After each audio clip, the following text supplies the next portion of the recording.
Melissa Hall, and this is The Ripple Effect. I'm here in beautiful Bangkok, Thailand, where I have just finished a week-long event here with the International Experts Forum, Bangkok. We've been here speaking today at the Winner Real Estate Education Agency, which is the first and the largest of its kind. And I'm here with the founder, Nat Winner. Thank you for being here. Tell me, how is it that you created this beautiful agency? ช่วยเล่าให้ฟังหน่อยครับว่าเราตั้งเอเจนซี่นี้มาได้อย่างไรคือเริ่มจากที่ตัวเองเป็นในหน้าอยู่แล้วแล้วก็พอหลังจากนั้นเนี่ยจากการที่เราเป็นในหน้าแล้วเราก็รู้เลยว่าปัญหาของในหน้าโดยทั่วๆไปเนี่ยคือทุกคนอยากเป็นในหน้าแต่ว่าเขาไม่มีตัวตนเพราะว่าสังคมไม่ยอมรับถ้าเกิดเขาไม่เปิดบริษัทดังนั้นการเปิดบริษัทมันไม่ได้หมายถึงเป้าหมายของความสำเร็จนะคะ Starting from I am the agency before and I have been successful in doing the agency as well. However, I found out later from my experience that a lot of new persons who want to learn to be or who want to work as agencies has a problem that they cannot actually be successful without actually has their own entity or their own company in the first place. As a woman, it's my experience that women are becoming more and more leaders. Is that also that in the United States? Is that also true here in Thailand? บอกว่ามีปรากฏการณ์ช่วงหลังที่บอกว่าผู้หญิงจะเริ่มเข้ามามีบทบาทแล้วยิ่งมีความประสบความสำเร็จมากขึ้นนะครับมีภาพของสิทธิมากขึ้นเรื่อยๆซึ่งสิ่งนี้เป็นสิ่งที่เกิดขึ้นอย่างเห็นได้ชัดในประเทศอเมริกาพี่นัทคิดว่าในประเทศไทยนี่มีลักษณะที่คล้ายๆกันไหมครับจริงๆแล้วเนี่ยไม่เคยได้คิดนะว่าไม่ว่าจะเป็นผู้หญิงหรือผู้ชายที่ประสบความสำเร็จหรือโตขึ้นมาเป็นผู้นำไม่ได้คิดตรงนั้นคิดแต่ว่าเวลาตลาดปัจจุบันสังคมจริงๆอ่ะในโลกของธุรกิจน่ะเขาต้องการมืออาชีพมากกว่าเขาทำงานกับมืออาชีพเขาไม่ได้เลือกทำงานกับผู้หญิงหรือผู้ชาย In fact, I actually think it's not about gender in my opinion because I think most people want to work with a professional. So in my perspective, it's not so much about the gender, but it's more important than who is being a professional in his career or his or her career. I understand. What is one of the challenges that you faced as you were creating this very successful educational agency, and how did it help you become successful?ความท้าทายอะไรที่พี่นัทเจอตอนที่พี่นัทสร้างเอเจนซี่นี้ขึ้นมาครับแล้วก็อะไรที่ทำเป็นปัจจัยทำให้พี่นัทประสบความสำเร็จครับสิ่งหนึ่งที่ท้าทายมากที่สุดเลยจากการที่คนมองในหน้าในประเทศไทยเนี่ยมองแล้วมองภาพลบหลังจากนั้นเราต้องลบภาพลบออกมาให้สร้างเนื่องจากเราสร้างต้องเปลี่ยนจากภาพลบแล้วก็ทำให้คนเนี่ยมองบวกแล้วก็ทำให้การที่เขามองบวกแล้วต้องทุกคนยอมรับนั่นหมายถึงการสร้างมาตรฐานมันไม่มีเลยในประเทศไทยมันไม่เคยมีและนี่ก็คือครั้งแรกแล้วสิ่งหนึ่งที่เรามองเห็นภาพเลยก็คือเราต้องการศักดิ์ศรีของในหน้าเราต้องการวิชาชีพในหน้าเราต้องการให้ในหน้าเนี้ยเขามีตัวตนในหน้าอิสระดังนั้นตรงนี้แหละค่ะที่มันเป็นจุดหนึ่งที่เราจะต้องทำให้ในหน้าเนี้ยเขาภาคภูมิใจในอาชีพ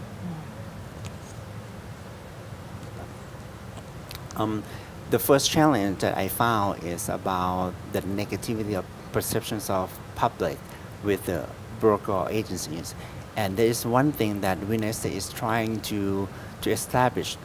Winner is standing for making the public having better perceptions about the agencies in Thailand. And one of the reasons we found, the reasons why the negativities have been going on for a long time is due to the fact that in this industry, there is no standard of how you're going to conduct the business, which is why we are standing to creating the standard where everybody can use, and we raise the standard of the agency in Thailand to create a better perceptions of people in Thailand. So I interpret that to mean that you're very focused on building a relationship with the public so that they learn to trust and see you as the only choice because of your high standards. ตอนนี้ทางออเดียนซ์คือทางมาเลเซียเนี่ยคิดว่า จุดยืนของพี่นัทที่เขาที่มาเลเซียเข้าใจก็คือว่าพี่นัทเองเนี่ยจะเห็นความสัมพันธ์ของความผูกพันหรือความสัมพันธ์ระหว่างคนที่เป็นในหน้ากับตลาด เพราะงั้นนี่คือเหตุผลที่ทำไมพี่นัทถึงได้พยายามที่จะสร้างให้ความเข้าใจของตลาดนี้เปลี่ยนไป แล้วก็ให้มีความสัมพันธ์ที่ให้คนทั่วไปนี่มีความสัมพันธ์ที่ดีกับในหน้าใช่ไหมครับใช่ค่ะเพราะจริงๆแล้วเนี่ยอาชีพในหน้านี่ก็คืออาชีพหนึ่งที่มันสามารถพัฒนาเศรษฐกิจได้เลย แล้วมันเป็นจุดแรกของธุรกิจอสังหา นั่นมันหมายถึงการขาย ถ้าเกิดว่ามันไม่มีการขายมันก็จะไม่เกิดการลงทุน มันก็จะไม่เกิดการพัฒนาที่ดิน ดังนั้นแต่คนทำไมไม่ได้สนใจแล้วก็หันกลับมาพัฒนาที่การขายอสังหา ถ้าเกิดการขายเริ่มต้นทุกอย่างไปได้หมดเลย The answer is yes. And just to give you more details, the first important piece of the real estate business is the selling piece of it. And in the past, there's no one focus on making the standard, making the quality process of how you sell the real estate. And which is why I could not believe that the way we do it, if we can raise the standard, is really going to help the industry as a whole.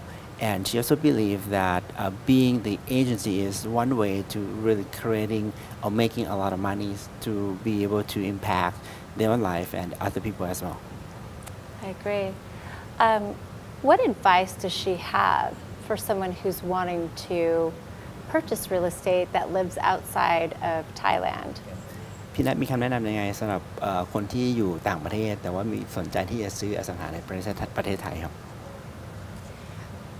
สมควรที่จะติดต่อกับบริษัทที่หรือในหน้าที่ได้มาตรฐานแล้วก็มีคุณภาพโดยมีเครื่องหมายคุณภาพหรือเครื่องหมายอะไรที่สามารถไว้ใจแล้วก็เชื่อถือได้การันตีทำให้คนเหล่านี้เขาจะมีโปรไฟล์เขาจะมีประวัติเนี่ยเก็บเอาไว้กับส่วนกลางดังนั้นเนี่ยมันจะเป็นส่วนของการปลอดภัยของผู้ที่จะเข้ามาติดต่อซื้อขายหรือทำธุรกิจอสังหาในประเทศไทย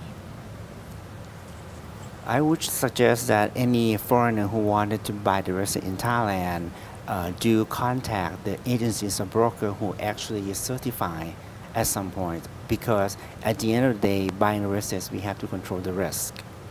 And the risk of and by doing that, meaning that if you contact with the agency who has the certifications or who can prove that they can be professional, that would be the best way and the least risky way to do it. I see. I'd like to ask her a question about her outside of business. I'd like to know what kind of legacy is she hoping to create? อยากจะอันนี้ถามความคิดเห็นส่วนตัวของพี่นัทและในเรื่องส่วนตัวแล้วว่าพี่นัทมีความหวังว่าจะส่งต่ออะไรหรือว่าจะมี legacy หมายถึงว่าจะสร้างหรือว่าสร้างสรรค์อะไรหรือว่าส่งต่อให้กับคนอื่นรอบๆข้างบ้างครับให้กับคนรอบๆข้าง legacy หมายถึงว่าเป็นคล้ายๆกับเป็นสิ่งที่ส่งต่อ You mean for her family or for her family yes ให้กับลูกให้กับคนในครอบครัวครับจริงๆแล้วเนี่ยถ้าบอกว่าคนในครอบครัวของโดยส่วนตัวมันไม่ใช่แค่ในครอบครัวจริงๆมันเป็นคนในอาชีพมันของประเทศไทยมันหมายถึงประเทศไทยที่จะส่งต่อนั่นหมายถึงว่าสิ่งหนึ่งที่จะสร้างก็คือจะสร้างความภาคภูมิใจให้กับในหน้าในประเทศไทยโดยเอาบริษัทในหน้าเข้ามาหาชนซึ่งมันไม่เคยมีมาก่อนในประเทศไทยIn my opinion, the word family to me is not just the family itself, but it's for me, my family, the family that I meant now is about the entire friends and who work as an agency or broker as well. Because she want to make sure that people are proud. People can work as an agency and be proud being an agency. So one thing that I want to create a legacy for all the agencies is that I want to bring the agencies to be listed in the stock market so that we can show the entire country that at least this career is accepted, is respected in the country now. That's truly, that's a very big goal. I'd like to thank her thank you, Nat, for being here and for sharing your story and how you've created such a successful business. I know that the viewers will learn a lot from you, and thank you for helping me translate. Again, we've been here in the beautiful country of Bangkok, Thailand, and I appreciate you watching. We'll see you next time.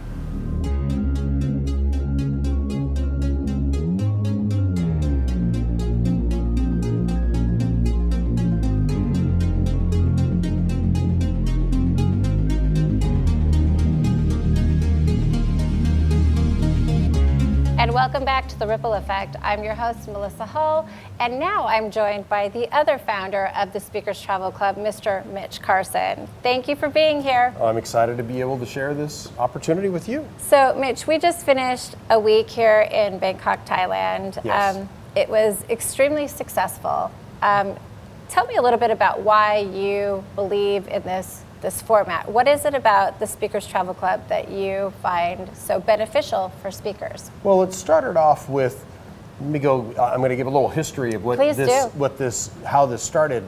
I originally came up with a program called Radio Celebrity Riches 18 years ago, from my years as a radio show host on CBS in Los Angeles, California. Sunsetted that program after a while, just decided to put it to rest, and then resurrected the whole notion of providing media for people and speaking opportunities and a mastermind to a small group of people in the Bahamas in December of 2015. And my invited guest was Ernesto Verdugo, who you know very well. Yes. He came, and he was one of the 13 people, and he approached me and said, gosh, we ought to do this on a larger scale in Dubai.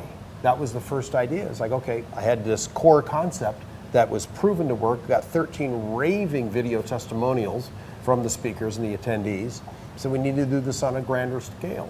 So we put our heads together, and out came this incredibly blown out concept that gave everybody their assets completed in less than a week.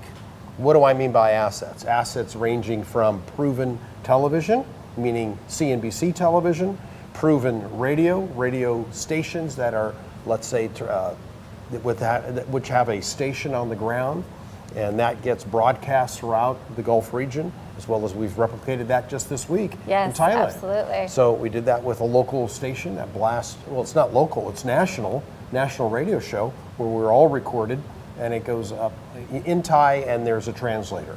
We were also able to produce magazines. You'll see the magazine cover that's coming out. We also were able to speak in various venues. We just got to speak in front of the Grand Palace here in Thailand. That's where the kings lived, and we were able to have that in the backdrop. We then spoke at the Naval Academy on a beautiful stage, which is incredible footage. It is. It really, as a speaker, working with you, one of the great things that I have taken away from the program is the real skill set that's required. Mm-hmm. It is broken down so that we know exactly how to give ourselves that advantage over other speakers.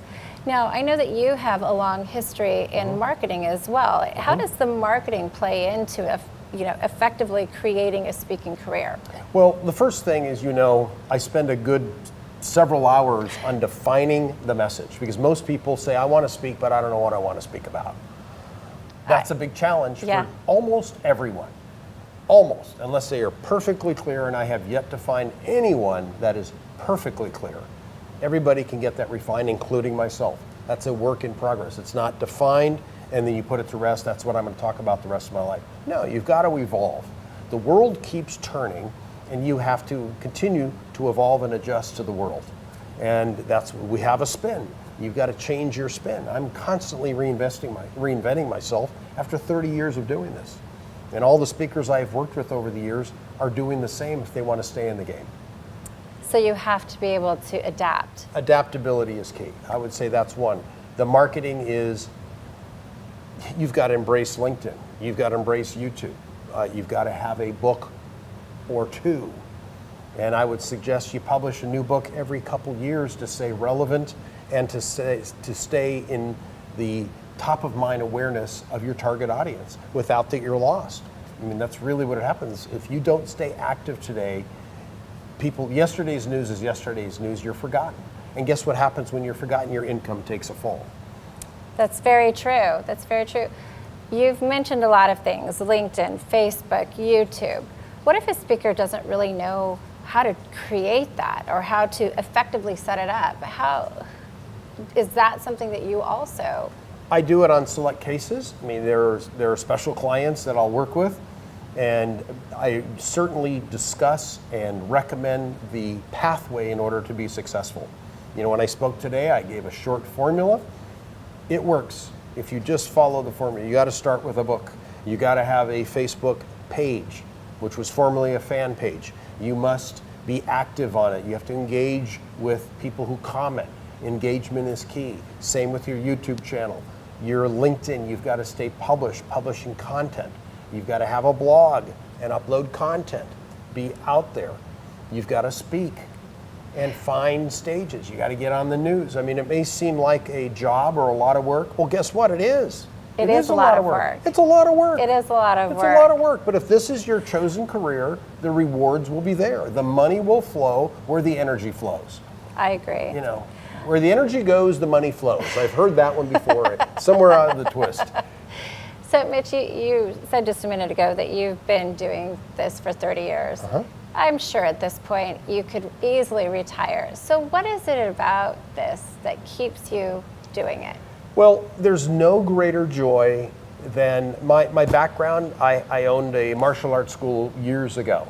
There was no greater joy than tying a black belt on a student that had walked the path for 4 to 5 years to earn that black belt, because they had gone through the processes, the steps in order to achieve that rank. The same holds true today when I work with speakers. If I see talent, I like to work with talent. Someone that is willing to put in the work, the effort, to throw the kicks and punches, which equate, in this particular case, you got to go through, you got to put up the media, you got to have the content, you've got to speak and be coachable in order to become better. Because the best people, the most successful people have a coach. I agree. Michael Jordan had a coach. Yes. He had Phil Jackson. I mean, you know, we just have a long list of professional athletes and people in life. Most people, Bill Gates had Warren Buffett, still does, as a mentor. And he leapfrogged his mentor in net worth. Now he is number 2, Warren Buffett is number 2, and Bill Gates is number 1 in terms of the wealthiest man in the world. He refers to his mentor, even though he has more money than him. What's the difference, 7-8 billion, when you're already in the double digits? So how does somebody pick the right mentor for them? My view on a right mentor is someone that walks like he or she talks, someone that has been there and resonates with you. I think there has to be a chemistry. There must be a trust, a confidence, and a respect, and a path, a chosen path, an agreed upon path in order to get to where the mentee wants to go. I see. It sounds like a big commitment. So it is a commitment, 100%. Yeah. This is not a joke. If you are committed to doing this, if you are serious about your career, if you're serious as a business owner and you are your business owner of your own personal brand, then you take the right steps. You do what it takes in order to earn what you want. It is not handed to you. This isn't being found, oh my gosh, I'm an international celebrity speaker. You got to do the work. That is true. That is the one thing that I will say, that being here, you definitely make us all work. And I for push this. you into an area of discomfort. Yes, you do. And sometimes we don't always like that. No. But I know that looking back, every single one of us thanks you for it, because it has increased our ability to be adaptable to any situation, to kind of stretch. Yes. Maybe before we even think that we're ready. And what is the saying that if you wait till you're ready, you're already too late? Well, yeah, I mean, and in this particular event, nobody knew until I came up with the idea they're all going to be MCs. That Yes. opens up a whole nother opportunity. It's like, okay, this is another skill set you brought. I've MC'd for many events over the years. I know what it takes. It is a great way to keep the doors open for your speaking career, and it is another arrow in your quiver. And I discovered that I actually really enjoy emceeing. Sure you do. I never You'll be really great at it. thought that I never even considered it. So thank you for that. Before we go, tell me this. What is it that every speaker truly needs to know before they step up onto the stage? What is that one thing that they must have in their arsenal of skills that's really important? Well, I'm gonna answer. There are two things. Number Okay. one, in order to be successful, you have to have the commitment. You've got to go through the process of ticking all the boxes. And I'm going to say that it's 99% perspiration, 1% inspiration. So if someone thinks it's all going to be handed to them because they've got talent, they're dead wrong. Very few great talent speakers make it without doing all the back end work and the forward work. Marketing is a process. It's scientific. It is a formula. Follow the formula, you'll have the right brew when you're done. The concoction will be the result you want. Look what's happened to you in a short period of time. Look what's happened to countless others that we know quite well. They have followed the process. We've pushed them into the area of discomfort, and they've expanded. You know, the old saying, if when you stretch a rubber band, it never comes back to the same size. It is forever stretched beyond the normal limits. And I think everybody walked away with it. A lot of people were cursing me in the process. I don't think I was very popular at times, but they're all going to thank me when they get home. Yeah, I have to agree. You've definitely pushed me outside of my comfort zone a few different times. And the part that you mentioned about commitment, you're not kidding. It is a commitment. Serious commitment. It is. It takes a lot of work to arrive to where you want to be. But your expertise and your guidance has made that critical difference in my speaking career. It's led to the creation of this television show. I would not be sitting here if it were not for this man.